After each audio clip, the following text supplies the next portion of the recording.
Hello friends, நான் USA தமிழன் பேசுகிறேன். இன்றைக்கி வந்து ஒரு இன்ட்ரெஸ்டிங்கான டாபிக் பார்ப்போம். நம்ம பேச போகிற டாபிக் வந்து இன்ஜின் ஆயில்ஸ்.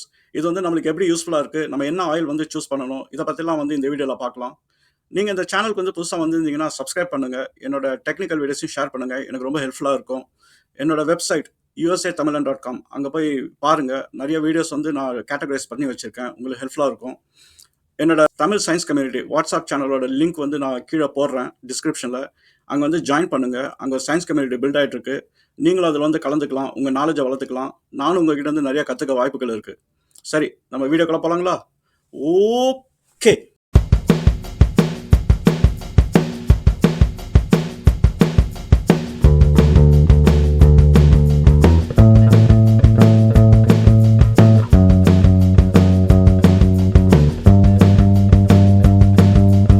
சரி, நம்ம இப்போ வீடியோக்குள்ள இருக்கலாம்.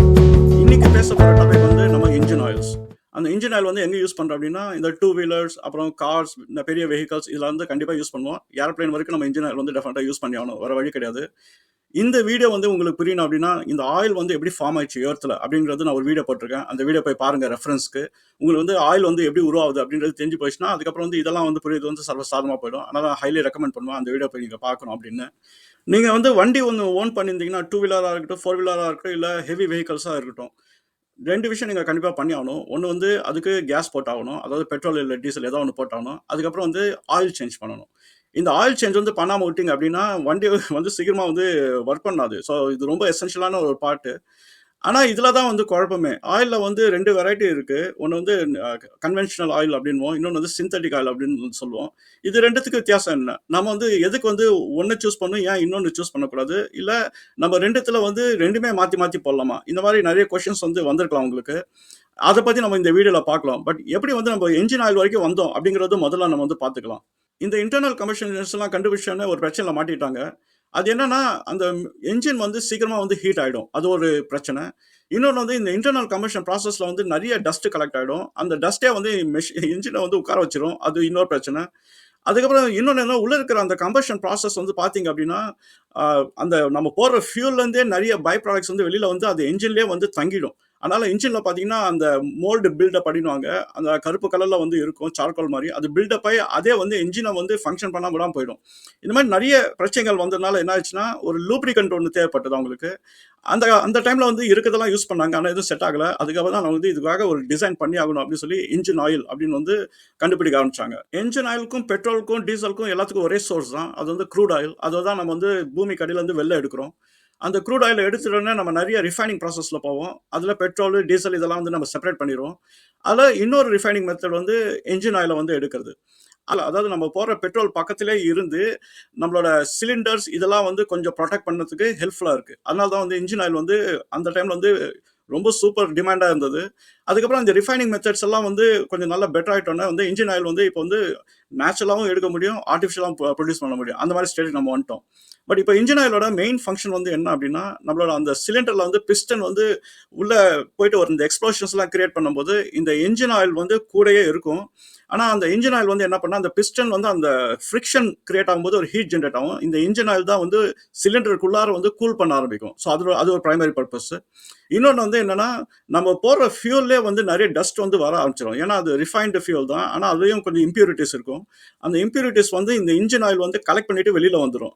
அது இன்னொரு பர்பஸ். மூணாவது பர்பஸ் வந்து என்னன்னா, நம்ம இந்த கம்பஷன் ப்ராசஸில் வந்து உள்ளே இருக்கிற அந்த செடிமெண்ட்ஸ் வந்து என்ஜின்லேயே தங்கிடும். ஆனால் இன்ஜின் ஆயில் இருக்கிறதுனால வந்து என்ன, உள்ள இன்ஜினில் தங்காது, அது வெளியில் ஃப்ளஷ் அவுட் ஆகிடும். ஸோ அது இன்னொரு பர்பஸ். இப்போ நம்ம கேட்கலாம், இந்த இன்ஜின் ஆயில் வந்து நம்ம பெட்ரோல் கூட தானே சேர்த்து போடுறோம் இந்த டூ ஸ்ட்ரோக் இன்ஜின்கெல்லாம், அது வந்து சிலிண்டருக்குள்ளாக தானே போகுது. இப்போ கம்பஷன் ஆகும்போது ஏன் இன்ஜின் ஆயிலும் வந்து கம்பஸ்ட் ஆகாது அப்படின்னு கேட்கலாம். ஆக்சுவலாக அது ஆகாது. ஏன்னா நம்ம வந்து பெட்ரோலும் இன்ஜின் ஆயிலும் சேர்த்து வந்து உள்ளே போகிறோம். ஆனால் பெட்ரோலுக்கு தான் வந்து இக்னிஷன் வந்து ஃபாஸ்ட்டாக நடக்கும், அதனால் அது எக்ஸ்ப்ளோர்ட் ஆகிடும். இன்ஜின் ஆயிலுக்கு வந்து இக்னிஷன் பண்ண முடியும், அது கம்பஸ்டபிள் தான். ஆனால் வந்து அது வந்து ரொம்ப ஹையர் டெம்பரேச்சர் வேணும். அதுக்கு முன்னாடியே வந்து அது ஃப்ளஷ் அவுட்டாக வெளியில் வந்துடும். அதனால் வந்து என்னென்னா, நீங்கள் இன்ஜின் ஆயிலில் தனியாக வந்து அதுக்கு ஒரு 400 ஃபாரன்ஹீட் வரைக்கும் நீங்கள் டெம்பரேச்சர் கொடுத்து இக்னைட் பண்ணால் இக்னைட் ஆகிடும். ஆனால் இந்த பெட்ரோல் வந்து அதுக்கு முன்னாடியே இக்னைட் ஆகிடும். ஸோ ரெண்டுமே வந்து க்ரூட் ஆயிலில் தான் வருது. ஆனால் அதோட டாலரன்ஸ் வந்து டிஃப்ரெண்ட். பெட்ரோல் வந்து சீக்கிரமாக இக்னைட் ஆகிடும், க்ரூட் ஆயில் வந்து கொஞ்சம் லேட்டாக இக்னைட் ஆகும். அதனால தான் வந்து ரெண்டுமே வந்து ஒரே இடத்துல இருக்க முடியும். நீங்கள் இந்த இன்ஜின் ஆயில் வந்து சேஞ்ச் பண்ண போனீங்க அப்படின்னா உங்ககிட்ட ஒரு கொஸ்டின் கேட்பாங்க, உங்களுக்கு வந்து நார்மல் ஆயில் வேணுமா இல்லாட்டி சிந்தட்டிக் ஆயில் வேணுமா அப்படின்னு. சிந்தட்டிக் ஆயிலோட ப்ரைஸ் வந்து கொஞ்சம் ஜாஸ்தியாகவே இருக்கும். ஆனால் நம்ம மோஸ்ட் ஆஃப் டைம் வந்து நார்மல் ஆயில் வந்து சூஸ் பண்ணிடுவோம். ஆனால் வந்து சிந்தட்டிக் ஆயில் பற்றி உங்களுக்கு தெரிஞ்சு போயிடுச்சுன்னா வந்து சிந்தட்டிக் ஆயில் தான் நீங்கள் வந்து சூஸ் பண்ணுவீங்க. இப்போ நார்மல் ஆயில் பார்த்தீங்கன்னா அதே க்ரூட் ஆயில் ப்ராசஸ் தான். அதுல இருந்து நார்மல் ஆயில் எடுத்து நம்ம இன்ஜின் ஆயில் வந்து யூஸ் பண்ணுவோம். அதுல வந்து என்னன்னா அதுக்கு ஒரு டிராபேக்ஸ் இருக்கு. இப்போ க்ரூட் ஆயில் வந்து நம்ம இன்ஜின் ஆயில் வந்து ஒரு ரிஃபைனிங் ப்ராசஸ் வந்து எடுக்கிறதுனால வந்து மாலிகுலர் ஸ்ட்ரக்சர்ல வந்து போய் பார்த்தீங்கன்னா அந்த மாலிகுல்ஸ் எல்லாம் ஒரு அப்நார்மலா இருக்கும். அதனால வந்து என்ன ஆகுது அப்படின்னா இதுல வந்து உங்களுக்கு டெம்பரேச்சரோட ஃபிளக்சுவேஷன்ஸ் வந்து உள்ள நிறைய ஜாஸ்தியா இருக்கும் இந்த நார்மல் இன்ஜின் ஆயில்ல. இப்போ இம்பியூரிட்டிஸும் வந்து அதுல நிறைய இருக்கிறதுனால வந்து அது ஒரு பிரச்சனையா வந்து முடிஞ்சிடும். இப்போ மாலிகுலர் ஸ்ட்ரக்சர் லெவலில் போய் பார்த்தீங்க அப்படின்னா இப்போ சில இடத்துல ஹையர் டெம்பரேச்சர் இருக்கும், சில இடத்துல லோயர் டெம்பரேச்சர் இருக்கும். அதனால இன்ஜின் ஆயிலோட பெர்ஃபார்மன்ஸ் வந்து கொஞ்சம் நிறைய இருக்காது. அதனால தான் உங்களுக்கு வந்து இந்த நார்மல் இன்ஜின் ஆயில் பார்த்தீங்கன்னா ஒரு 3000 மைல்ஸ் இல்லை 5000 மைல்ஸ் வந்து மாற்றணும் அப்படின்னு சொல்லுவாங்க. இன்னொரு பிரச்சனை வந்து என்னன்னா இந்த நார்மல் இன்ஜின் ஆயிலில் வந்து நீங்க வந்து ஒரு ஸ்னோ ஏரியாவில் இருக்கீங்க, எக்ஸ்ட்ரீம் டெம்பரேச்சர்ஸ் இருக்கு, இல்லை சூப்பர் ஹாட்டான ஒரு ஏரியாவில் இருக்கீங்க அப்படின்னா இந்த இன்ஜின் ஆயில் வந்து சீக்கிரமாவே வந்து பிரேக் டவுன் ஆயிடும். அதனால வந்து என்னன்னா அந்த இன்ஜின் ஆயிலோட பெர்ஃபார்மன்ஸ் வந்து காலி ஆயிடும். இப்போ நம்ம கேட்கலாம், ஏன் இந்த நார்மல் இன்ஜின் ஆயில் அதாவது கன்வென்ஷனல் இன்ஜின் ஆயிலில் வந்து இவ்வளோ பிரச்சனை இருக்கு இந்த மாலிகுலர் ஸ்ட்ரக்சர்னால அப்படின்னு வந்து கேட்கலாம். அதுக்கு ரீசன் வந்து என்னன்னா இந்த மாலிகுலர் ஸ்ட்ரக்சர் வந்து ரொம்ப அனீவனா இருக்கிறதுனால வந்து இந்த எக்ஸ்பான்ஷன் அண்ட் கான்ட்ராக்ஷன் ரேட் வந்து கொஞ்சம் வித்தியாசமா இருக்கும் ஒவ்வொரு இடத்துலையும். இப்போ எக்ஸ்பேண்ட் வந்து எப்போ ஆகும்னா உங்களுக்கு வந்து ஹீட் ஜாஸ்தி இருந்ததுன்னா எக்ஸ்பேண்ட் ஆகிடும். அதே மாதிரி கான்ட்ராக்ட் ஆகும்போது ஹீட் வந்து போயிடுச்சு அப்படின்னா கான்ட்ராக்ட் ஆகிடும் இன்ஜின் ஆயில். இப்போ இது வந்து ஒவ்வொரு இடத்துலையும் வேற வேற மாதிரியே நடக்கும். ஏன்னா மாலிகுலர் ஸ்ட்ரக்சர் வந்து அனீவனா இருக்கிறதுனால வந்து சமநிலையில் இல்லாமல் இருக்கிறதுனால வந்து என்ன ஆகுனா அது வேற வேற எக்ஸ்பென்ஷன் ரேட்ல கான்ட்ராக்ஷன் ரேட்ல போயிட்டு இருக்கும். அதனால என்ன ஆகும்னா அந்த இன்ஜின் ஆயிலோட பெர்ஃபார்மன்ஸ் வந்து ரொம்ப கம்மியா இருக்கும். உங்களுக்கு தேவையான போது ஃபுல் பெர்ஃபார்மன்ஸ் இருக்காது. 70% 80% தான் பெர்ஃபார்மன்ஸ் தான் இருக்கும். ஏன்னா மாலிகுல்ஸ் வந்து எல்லாமே அன்இவனா வந்து ஒவ்வொரு ரேட்ல போயிட்டு இருக்கும். ஸோ அதுதான் வந்து இந்த கன்வென்ஷனல் இன்ஜின் ஆயில் வந்து பிரச்சனை. அதுதான் வந்து என்ன சொல்றாங்க அப்படின்னா இந்த கன்வென்ஷனல் இன்ஜின் ஆயில் வந்து நீங்க வந்து ரொம்ப எக்ஸ்ட்ரீம் டெம்பரேச்சர்ல இருந்தீங்க அப்படின்னா இது ஃப்ரீஸ் கூட ஆக வாய்ப்பு இருக்கு கன்வென்ஷனல் இன்ஜின் ஆயில். ஏன்னா ஒன்ஸ் வந்து நீங்க இன்ஜின் ஸ்டார்ட் பண்ணீங்கன்னா இன்ஜின் ஆயில் வந்து ஃப்ளோ ஆகணும். அந்த ஃப்ளோ ஆகிறதுக்கு வந்து அந்த டெம்பரேச்சர் வந்து இருந்தால் தான் வந்து ஃப்ளோ ஆகும். அதே என்ஜின் ஆயில் வந்து மாலிகுலர் ஸ்ட்ரக்சர் வந்து வேற வேற இருக்கிறதுனால வந்து அது வந்து சில பார்ட்ஸ் வந்து ஃப்ரீஸ் ஆயிடும், அதனால பிளாக் ஆயிடும். ஸோ இந்த மாதிரி பிரச்சனை இருக்கு. அதே மாதிரி ஜாஸ்தியாக ஹீட் இருந்தாலும் வந்து அது வந்து ஹெல்ப் பண்ணாது. ஸோ இதனால தான் வந்து அதுக்கு ஒரு எக்ஸ்பைரேஷன் கொடுத்துருவாங்க. இந்த நார்மல் இன்ஜின் ஆயில் நீங்க போட்டீங்கன்னா இவ்வளோ தான் மைல்ஸ் அதுக்குள்ள நீங்க மாற்றணும் அப்படின்னு. அதுக்கு மேலே நீங்க ஓட்டலாம். ஆனா வந்து நான் சொன்ன மாதிரி வந்து நீங்க வந்து இன்டர்னல் டெம்பரேச்சர் வந்து ஏற்றி விட்டீங்க அப்படின்னா அதுக்கப்புறம் அந்த இன்ஜின் ஆயில் வந்து அதுவும் கம்பஸ்டபிளா மாறிடும். ஏன்னா இந்த மாலிகுலர் ஸ்ட்ரக்சர் வந்து நிறைய பிரேக் டவுன் ஆக ஆரம்பிச்சிடும். ஸோ அது ஒரு பிரச்சனை இருக்கு. அங்கதான் நம்ம வந்து சிந்தட்டிக் ஆயில் வந்து கன்சிடர் பண்றோம், போலாமா வேணாமான்னு. அது என்னன்றது பார்க்கலாம். இப்போ சிந்தட்டிக் ஆயில்னா என்ன? சிந்தட்டிக் ஆயில் வந்து நார்மல் ஆயிலில் இருக்கிற டிராபேக்ஸ் எல்லாம் எடுத்து லேப்ல வந்து ஃபிக்ஸ் பண்ணாங்கன்னா தான் அது வந்து சிந்தட்டிக் ஆயில் அப்படின்னு வந்து சொல்றோம். அந்த நார்மல் ஆயிலுக்கும் பேஸ் வந்து க்ரூட் ஆயில், அப்புறம் அதுல இருந்து தான் வந்து எடுக்கிறாங்க. சிந்தட்டிக் ஆயிலுக்கும் பேஸ் வந்து பெட்ரோல், க்ரூட் ஆயில் இதுல இருந்து தான் வந்து எடுக்கிறாங்க. சில டைம் மீத்தேன்ல இருந்து எடுப்பாங்க, நேச்சுரல் கேஸ்ல இருந்து. ஆனா எடுத்து அந்த லேப் செட்டப்ல வச்சு இந்த அன்இவனா இருக்கிற மாலிகுலர் ஸ்ட்ரக்சரை வந்து ஈவன் ஆக்கிடுவாங்க அந்த கெமிக்கல் ப்ராசஸ் வச்சு. இப்போ ஈவனா இருக்கிறதுனால என்ன ஆகும் அப்படின்னா உங்களுக்கு வந்து அது சிந்தட்டிக் மெத்தட்ல கிரியேட் பண்றதுனால உங்களுக்கு இந்த ஆயிலோட பெர்ஃபார்மன்ஸ் வந்து ஜாஸ்தி ஆயிடும். ஏன்னா உங்களுக்கு இந்த டெம்பரேச்சர் ஃபிளக்சுவேஷன்ஸ் வந்து நடக்காது.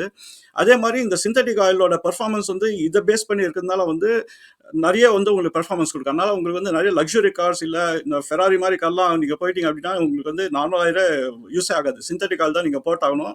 இதுல ஆடிட்டிவ்ஸ்னு ஒன்று சேர்ப்பாங்க, அது வந்து கொஞ்சம் ஹெல்ப் பண்ணும் அந்த ஆயிலுக்கு. ஆனால் சிந்தட்டிக் ஆயிலோட மெயின் அந்த மாலிகுலர் ஸ்ட்ரக்சர் வந்து ஈவனாக இருக்கிறதுனால வந்து நீங்கள் எக்ஸ்ட்ரீம் டெம்பரேச்சர்ஸ்லையும் கொண்டு போய் வைக்கலாம் வண்டியை. இப்போ நீங்கள் வந்து ஸ்கீயிங் போறீங்க மவுண்டனில், அங்கே போறீங்க அப்படின்னா நீங்கள் 3 நாள் அங்கே கேம்ப் அடிச்சிட்டிங்கன்னா கார் வெளில தான் இருக்கும். இப்போ சிந்தட்டிக் ஆயிலாக இருந்ததுன்னா உங்களுக்கு இன்ஸ்டன்ட்டாக கார் வந்து ஸ்டார்ட் ஆகிடும், உங்களுக்கு வந்து பிரச்சனை இருக்காது. இப்போ ரெகுலர் கன்வென்ஷனல் ஆயில் வச்சுட்டு நீங்கள் போனீங்க அப்படின்னா ஏதாவது ஒரு பிளாக்கேஜ் வந்துடும், அதனால இன்ஜின் ஸ்டார்ட் ஆகாது. அதனால தான் நிறைய கார்ஸ் வந்து நீங்கள் பார்ப்பீங்க இந்த ஸ்னோ ஏரியாலலாம் போனீங்க அப்படின்னா நிறைய பேருக்கு வந்து காரே ஸ்டார்ட் ஆகாது. ஸோ அதை ஸ்டார்ட் பண்ணுறதே பெரிய விஷயமா போயிடும். ஸோ இது இந்த பிரச்சனைலாம் வரும்.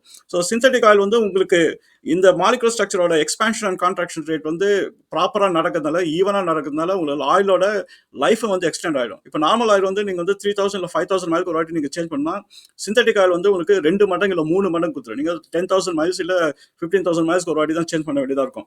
இதுலேயே வந்து நீங்க காசு வந்து சேவ் பண்ணிடலாம். ஸோ அதனால தான் சிந்தட்டிக் ஆயில் வந்து கொஞ்சம் எக்ஸ்ட்ரா செலவா இருந்தாலும் ஆனா உங்களுக்கு வந்து இந்த மைல்ஸ்ல வந்து அது சேவ் பண்ணுது. அதனால அந்த காசை நீங்க எடுத்துட முடியும். இப்போ நீங்க மெக்கானிக் கிட்ட போய் நீங்க கேட்டீங்க அப்படின்னா அவங்க எப்பயுமே நார்மல் ஆயில் தான் வேணும் ரெக்கமெண்ட் பண்ணுவாங்க. ஏன்னா நார்மல் ஆயில் தான் நீங்க அடிக்கடி வருவீங்க ஷாப்க்கு, அதனால நார்மல் ஆயில் வந்து வச்சுக்கோ அப்படின்னு வந்து சொல்லுவாங்க. சிந்தட்டிக் ஆயில் போட்டீங்க அப்படின்னா நீங்க வந்து நிறைய டைம் போக தேவை. நீங்க 2 விசிட்டை நீங்க ஒரு விசிட்டா மாத்திடலாம், கொஞ்சம் தான் எக்ஸ்ட்ரா காசு ஆகும். ஸோ அதனால தான் மெக்கானிக்ஸ் வந்து யூஸ்வலா வந்து நார்மல் ஆயில் போட்டு கொடுத்துட்டு உங்களுக்கு 3000 மேலுக்கு அப்புறம் மறுபடியும் வர சொல்லுவாங்க. இது ஒரு ட்ரிக்கா வந்து யூஸ் பண்ணிட்டு இருப்பாங்க. இன்னொரு பெரிய பிரச்சனை என்ன சால்வ் பண்ணுது அப்படின்னா சிந்தட்டிக் ஆயில்ல உங்களுக்கு நார்மல் ஆயில் போடும்போது அந்த ஆயிலையும் இம்பியூரிட்டிஸ் இருக்கும், நீங்க போடுற கேஸ்லயும் அதாவது பெட்ரோல்லையும் வந்து இம்பியூரிட்டிஸ் இருக்கும். இந்த 2 இம்பியூரிட்டிஸ் வந்து சேர்ந்து தான் உள்ள போய் போய் கம்பஷன் இன்ஜின்ல போய் போகுது. ஆனா சிந்தட்டிக் ஆயில்ல வந்து உங்களுக்கு இம்பியூரிட்டிஸே இருக்காது. அந்த இம்பியூரிட்டிஸ் வந்து எடுத்துருவாங்க லேப்ல. அதனால சிந்தட்டிக் ஆயில் வந்து உங்களுக்கு வந்து ரொம்ப பியூரா இருக்கும். அதனால வந்து உங்களுக்கு கேஸ்ல வந்து இருந்தாலும் அந்த இம்பியூரிட்டிஸ் இந்த ஆயில்ல இல்லாதனால வந்து எல்லாத்தையும் வந்து ஃப்ளஷ் பண்ணிடும். அதனால வந்து என்ஜினோட ஹெல்த் வந்து ரொம்ப எக்ஸ்டெண்ட் ஆகிட்டே இருக்கும். அதனால வந்து சிந்தட்டிக் ஆயில் வந்து போட்டிங்க அப்படின்னா உங்களோட இன்ஜின் லைஃப் வந்து இன்னும் ஜாஸ்தியாக வரும். அதுதான் வந்து டெஸ்ட் பண்ணி எல்லாத்தையும் கண்டுபிடிச்சி நம்மளுக்கு சிந்தட்டிக் ஆயில் வந்து யூஸ் பண்ணுங்க ரெக்கமெண்ட் பண்றாங்க. ஆனா இந்த அவேர்னஸ் இல்லாதனால எல்லாமே நார்மல் ஆயில் போட்டு ஒரு நாளடைவில் வந்து அந்த இன்ஜினே வந்து மாற்ற வேண்டிய சுச்சுவேஷன் வந்து வந்துருவாங்க. அதுதான் நடந்துட்டு இருக்கு இப்போ. இன்னொரு விதத்தில் வந்து சிந்தட்டிக் ஆயில் வந்து எப்படி ஹெல்ப்ஃபுல்லாக இருக்குது அப்படின்னா, உங்களோட இன்ஜினுக்கு வந்து நிறைய ஹார்ஸ் பவர் வேணும் அப்படின்னா, அதுக்கு சிந்தட்டிக் ஆயில் போட்டால் மட்டும்தான் அதை அச்சீவ் பண்ண முடியும். நீங்கள் நிறைய ஹார்ஸ் பவர் உள்ள ஒரு காரை வாங்கிட்டு, நீங்கள் நார்மல் ஆயில் போட்டிங்கன்னா உங்களுக்கு அந்த ஹார்ஸ் பவரே கிடைக்காது. அதனால் வந்து என்னன்னா, நீங்கள் நிறைய ஹார்ஸ் பவர் வேணும் அப்படின்னா, நீங்கள் சிந்தட்டிக் ஆயில் போட்டால் தான் நீங்கள் வாங்கின காசுக்கு வந்து அந்த காரோட காசுக்கு வந்து உங்களால் ஹார்ஸ் பவர் வந்து அச்சீவ் பண்ண முடியும். அதனால் நம்ம என்ன பண்ணுவோம், அது சீப்பாக இருக்குது அப்படின்னு சொல்லி நம்ம நார்மல் ஆயில் தூக்கி போட்டுருவோம். ஆனால் அந்த ஹார்ஸ் பவரும் வராது. அப்புறம் அவ்வளோ செலவு பண்ணி வாங்கின காரும் வேஸ்ட் ஆகிடும். அதனோட கேப்பபிலிட்டிஸ் வந்து நம்ம யூஸ் பண்ணாமலே போயிடுவோம் அந்த நார்மல் ஆயிலில் வச்சு. அதனால் வந்து எங்கே காசை வந்து சேவ் பண்ணணும் அப்படின்னா ஆயிலில் சேவ் பண்ணக்கூடாது, வேற ஏதாவது விதத்தில் சேவ் பண்ணணும். ஆயிலில் சேவ் பண்ணிட்டீங்கன்னா உங்களுக்கு வந்து பெரிய செலவு வச்சிடும். அதனால் நீங்கள் நெக்ஸ்ட் டைம் வந்து மெக்கானிக் ஷாப் போனீங்கன்னா நீங்கள் சிந்தட்டிக் ஆயில்னு கேளுங்க. அப்புறம் வந்து சிந்தட்டிக் ஆயில் கேட்டிங்கன்னா அவரே சொல்லுவார், நீங்கள் 5000 மைல்ஸில் வாங்க மறுபடியும் இன்னொரு ஆயில் சேஞ்ச் பண்ணிடுவாங்க. நீங்கள் சொல்லலாம் தைரியமாக, நீங்கள் அந்த 5000 கிடையாது, சிந்தட்டிக் ஆயில் வந்து டபுள் வேல்யூ வரும். அதனால் வந்து நான் 10,000 மைல் கழிச்சு வரேன் அப்படின்னு நீங்கள் வந்து சொல்லிட்டே வரலாம். எதுவும் கோச்சிக்கலாம் மாட்டார் மெக்கானிக். இந்த வீடியோவில் நீங்கள் புரிஞ்சுக்கிட்டதை வச்சு நான் ஒரு கொஸ்டின் கேட்குறேன். அதுக்கு முடிஞ்சால் வந்து பதில் சொல்லுங்கள் கமெண்ட்ஸில். இது ஒரு இன்ட்ரெஸ்டிங் கான்வர்சேஷனாக இருக்கும். இப்போ நீங்கள் வந்து ஆயில் சேஞ்ச் பண்ண போகிறீங்கன்னு வச்சுக்கலாம். நீங்கள் அங்கே ஆயில் சேஞ்ச் பண்ணுறீங்க. மெக்கானிக் வந்து அந்த இருக்கிற ஆயிலை வந்து வெளில எடுத்துடுறாரு. ஆனால் ஏதோ ஒரு ரீசன்னால வந்து அவர் மறந்துடுறாரு ஆயில் போடுறதுக்கு. அவர் கேப் போட்டு மூடிடுறாரு. நீங்கள் வந்து ஆயில் வந்து போட்டுட்டார் அப்படின்னு நினச்சிட்டு நீங்கள் காரை வந்து ஓட்டிட்டு வந்துடுறீங்க. இப்போ என்ன நடக்கும் இந்த சினாரியோ? எவ்வளோ தூரம் உங்களால் ஓட்ட முடியும்? என்னென்ன பாதிப்புகள் வந்து வரும்? எப்படி நீங்கள் கண்டுபிடிப்பீங்க? இதுக்கெல்லாம் வந்து உங்களுக்கு ஆன்சர் தெரிஞ்சுன்னா நீங்கள் வந்து கமெண்ட்ஸில் போடுங்க. இது ஒரு நல்ல கான்வர்சேஷனாக இருக்கும்.